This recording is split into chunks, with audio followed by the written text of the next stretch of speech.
ಒಬ್ಬ ವ್ಯಕ್ತಿ ಜೈನ್ ಗುರುಗಳಲ್ಲಿಗೆ ಬಂದ.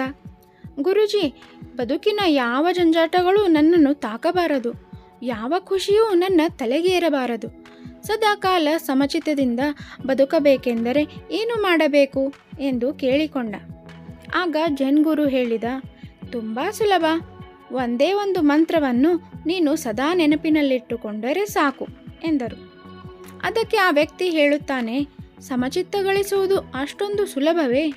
ಹಾಗಾದರೆ ಆ ಮಂತ್ರವನ್ನು ನನಗೆ ದಯಪಾಲಿಸಿ.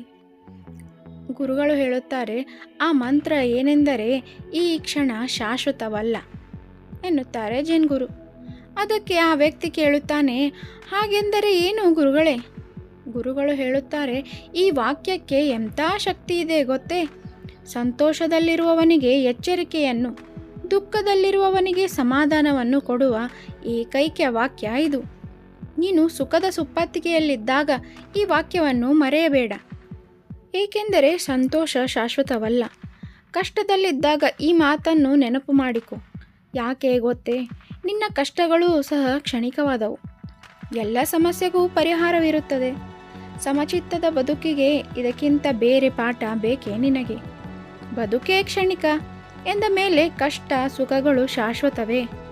ಜೀವನ ಸುಖಕರವಾಗಿದ್ದಾಗ ಅದನ್ನು ಅನುಭವಿಸಬೇಕು. ಹಾಗೆಯೇ ಕಷ್ಟಗಳು ಎದುರಾದಾಗ ಭರವಸೆ ಕಳೆದುಕೊಳ್ಳದೆ ಸಮಾಧಾನ ಹೊಂದಬೇಕು. ಹೀಗೆಂದು ಗುರುಗಳು ಜೀವನದ ಮಹತ್ವಪೂರ್ಣವಾದ ಪಾಠವನ್ನು ಹೇಳಿಕೊಟ್ಟರು. ಈ ಕಥೆಯಲ್ಲಿರುವ ಮಂತ್ರವನ್ನು ನಮ್ಮ ಜೀವನದಲ್ಲಿ ಅಳವಡಿಸಿಕೊಂಡರೆ ನಮ್ಮ ಜೀವನದ ಹಲವಾರು ಸಮಸ್ಯೆಗಳು ಬಗೆಹರಿಯುತ್ತವೆ. ನಾವು ಜೀವನವನ್ನು ನೋಡುವಂತಹ ದೃಷ್ಟಿಕೋನವೇ ಬದಲಾಗುತ್ತದೆ ಅಲ್ಲವೇ?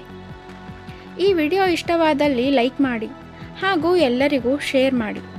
ಇನ್ನೂ ನಮ್ಮ ಚಾನಲನ್ನು ಸಬ್ಸ್ಕ್ರೈಬ್ ಮಾಡಿಲ್ಲ ಅಂದರೆ ದಯವಿಟ್ಟು ನಮ್ಮ ಚಾನಲನ್ನು ಸಬ್ಸ್ಕ್ರೈಬ್ ಮಾಡಿ.